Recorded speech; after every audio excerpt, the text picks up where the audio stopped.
Hey guys, কেমন আছো তোমরা সবাই? আশা করি সবাই খুব ভালো আছো। আজকে আমি পায়েস বানাচ্ছিলাম, তাই ভাবলাম তোমাদের সাথে একটু শেয়ার করি। প্রথমে চালটাকে আমি ঘি দিয়ে একটুখানি ভালো করে মাখিয়ে 10 মিনিটের মতো রেখে দিয়েছিলাম, এবং অন্যদিকে কড়ার মধ্যে বসিয়ে দিয়েছিলাম দুধটা। তার মধ্যে দিয়েছিলাম তেজপাতা আর ছোটো এলাচ।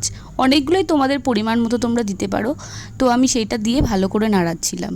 তারপরে আমি চালটা দেব, কিন্তু দুধটা যখন ফোটাবে না, তখন একদম লো ফ্লেমে ফোটাবে। তারপর দেখো আমি চালটা দিয়ে দিলাম। দুধটা যখন ফুটে গেছে, চালটা দেওয়ার পরে কন্টিনিউ নাড়িয়ে যেতে হবে যাতে নিচে না লেগে যায়। আচ্ছা, তোমরা কে কিভাবে পায়েস করো আমি জানি না, বাট আমি যেভাবে করি আমি সেটাই তোমাদের সাথে শেয়ার করছি।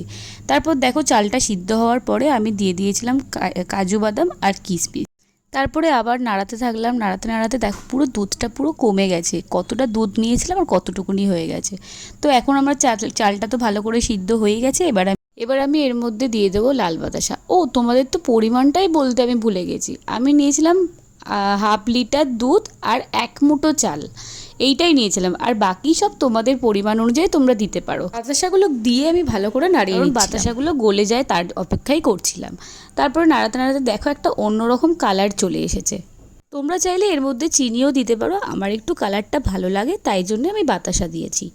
তো আমার পায়েস মোটামুটি রেডি হয়েই গেছে। অন্যান্য সময় আমি একটুখানি আমুল দুধ দিই, বাট আজকে আমার কাছে ছিল না, তাই আর আজকে আর দিই। কেমন লাগলো এই রেসিপিটা তোমরা লিখে জানাতে পারো, আর তোমরাও এইভাবে ট্রাই করতে পারো, ভালো লাগবে খেতে। দেখা হচ্ছে অন্য কোনো ভিডিওতে, ততক্ষণের জন্য ভালো থেকো, সুস্থ থেকো অ্যান্ড সেফ থেকো। আর আমাকে সাবস্ক্রাইব করতে ভুলো না। টাটা।